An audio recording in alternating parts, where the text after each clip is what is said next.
தானியங்கள் அரிசி கோதுமை மாதிரி தானியங்களை மட்டுமே சாப்பிட்டுட்டு இருந்த நமக்கு இந்த டயபெட்டிஸ் எல்லாம் அதிகமானதுக்கப்புறம் சிறுதானியங்களை பற்றியான விழிப்புணர்வு நிறையா கொடுக்க ஆரம்பித்தாங்க மருத்துவர்களும் அரசாங்கமும் ஃபுட் பிளாகர்ஸ் இவங்க எல்லாருமே.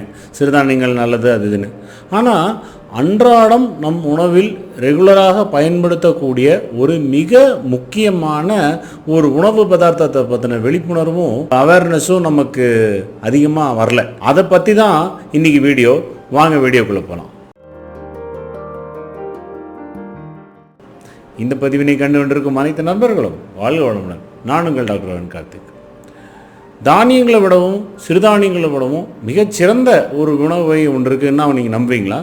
ஆமாங்க, சிறுதானியங்களை விடவும் அதிக நியூட்ரிஷனோட ஒரு டயபெட்டிக் பேஷண்ட்டுக்கு மிகவும் பிரயோஜனமாக இருக்கக்கூடிய ஒரு வகை உணவு பதார்த்தம்னா அது பயிர் வகைகள் தான். லெக்யூம்ஸ் அப்படின்னு சொல்லப்படுற பயிர் வகைகள் தான் ரொம்ப ரொம்ப நியூட்ரிஷியஸான ஒரு நம்ம கொஞ்சம் அதிகமாக கான்சன்ட்ரேட் பண்ணாத ஒரு உணவு வகை. லெக்யூம்ஸ் என்பது என்னென்ன, எதெல்லாம் அந்த லெக்யூம்ஸுங்கிறத குடிக்கும்? நம்ம பொதுவாக தமிழில் பயிர் வகைகள் அப்படின்னு சொல்லுவோம்.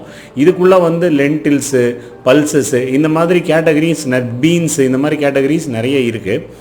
இதில் நான் கொஞ்சம் தமிழாக்கத்தோடு இதை நான் சொல்கிறேன். அதில் ஒரு 4-5 வகை குரூப் ஆஃப் பயிர்கள் எல்லாம் சேர்ந்து தான் அந்த மொத்த பயிர்கள் ஃபேமிலி வரும்.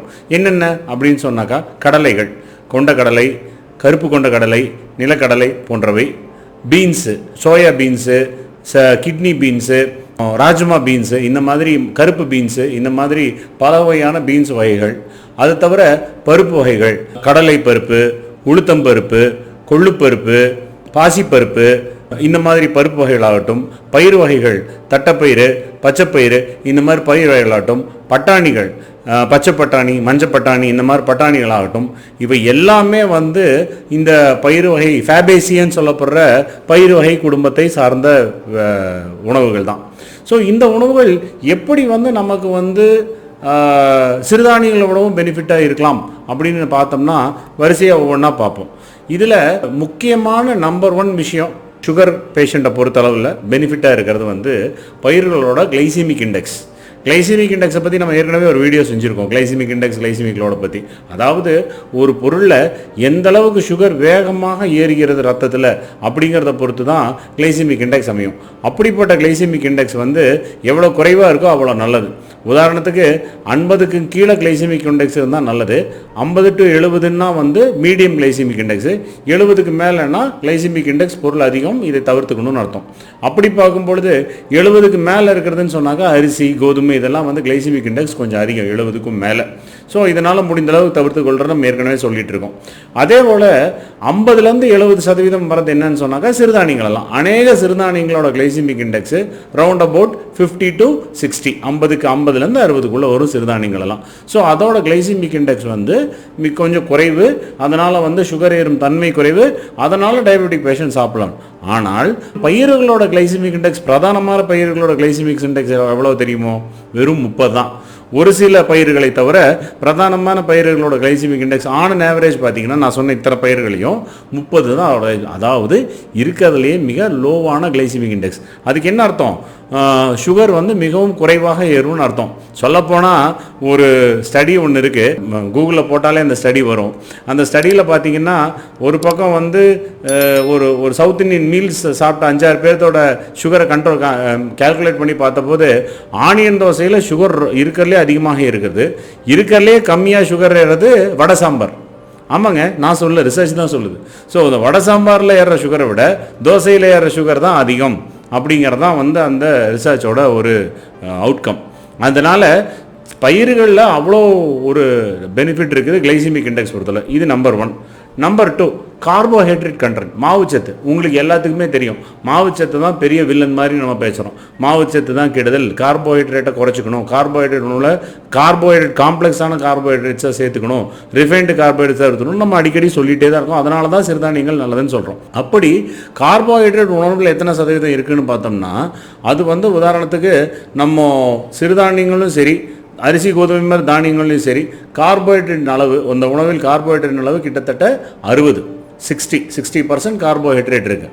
ஆனால் சிறுதானியங்களில் கார்போஹைட்ரேட் அளவும் பார்த்திங்கன்னா வெறும் வந்து ஒரு 20லேருந்து 30% தான். இது பயிர்களில் இருக்கும் கார்போஹைட்ரேட் அளவு மிகவும் குறைவு.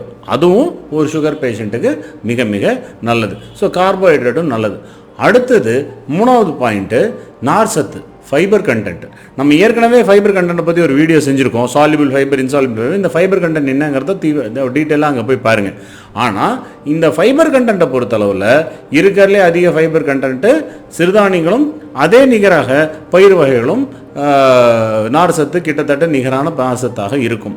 இதில் ஒரு முக்கியமான பாயிண்ட் ஒன்று இருக்குது. ஃபைபர் கண்டென்ட்டை விட முக்கியமான ஒரு பாயிண்ட் என்னென்னா கார்போஹைட்ரேட் டு ஃபைபர் ரேஷியோ அப்படின்னு சொல்லுவோம், சிஎஃப் ரேஷியோ அப்படிம்போம்.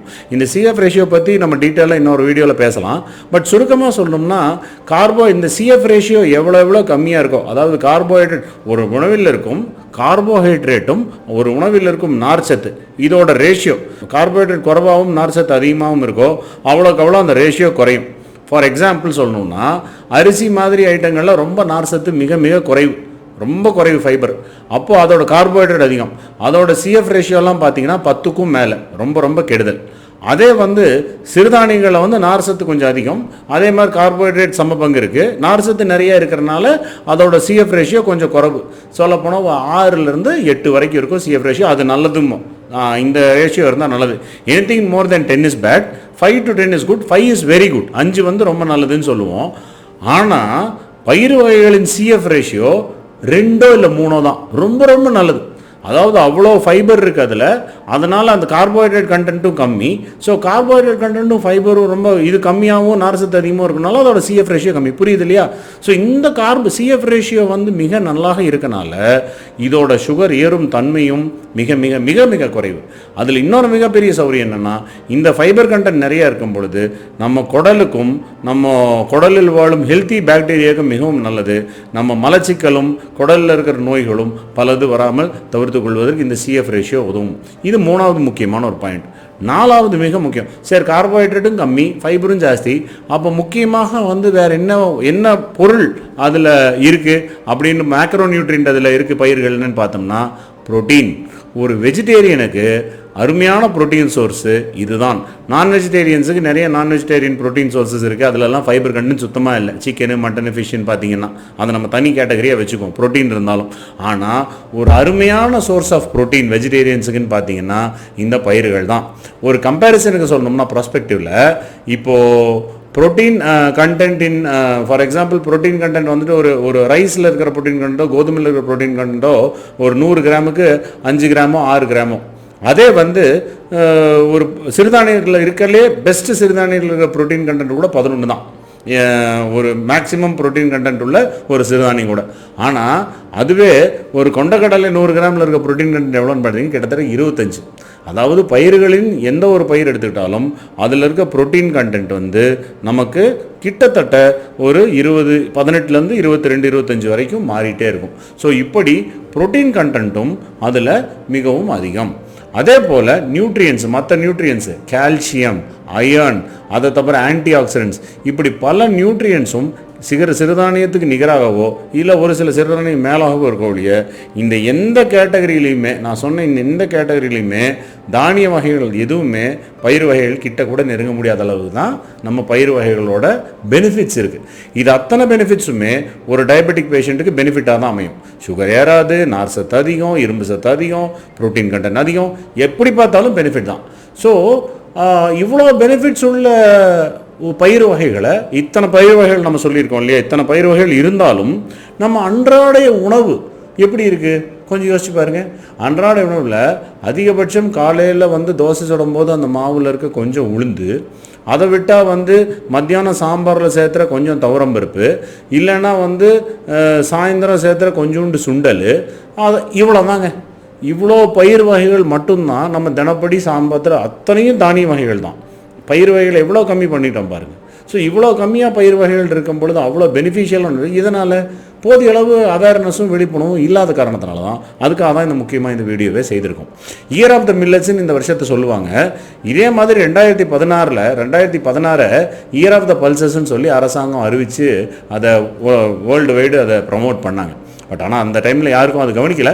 பட் இருந்தாலும் இப்போ சொல்கிற போகிறது என்னென்னா, இத்தனை பயிர் வகைகளை நம்ம இவ்வளோண்டு தான் எடுத்துக்கிறோம், நம்ம அதுக்கு இம்பார்ட்டன்ஸ் உணவில் ரொம்ப கம்மியாக தான் கொடுக்குறோங்கிறதுக்காக தான் இதை நான் வலியுறுத்துகிறேன்.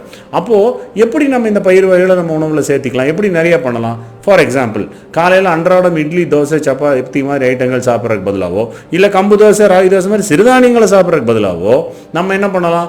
அடை சாப்பிட்லாம், பெசரட்டு சாப்பிட்லாம்.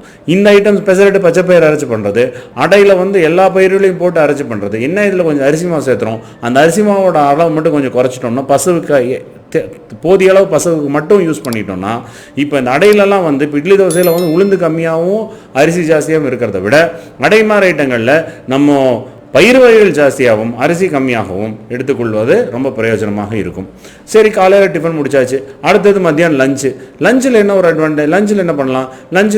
லஞ்சில் அருமையாக ஒரு திணை சாப்பாடு, பச்சைப்பயிறு. நம்ம சாம்பார் ரசம் தானே பொழுதுனைக்கு செய்கிறோம், அதனால பச்சைப்பயிறு, கொள்ளுப்பருப்பு, தட்டைப்பயிறு குழம்பு, மொச்சக்கொட்டை குழம்பு, இப்படியான குழம்புகள் பயிர்களை நிறையா சேர்த்துக்கொண்டு அது கூட தான் அரிசிக்கு பதிலாக சிறுதானியங்கள் சேர்த்துக்கொண்டா இன்னுமே நமக்கு சுகர் ஏறும் தன்மை வெகுவாக குறைந்துவிடும்.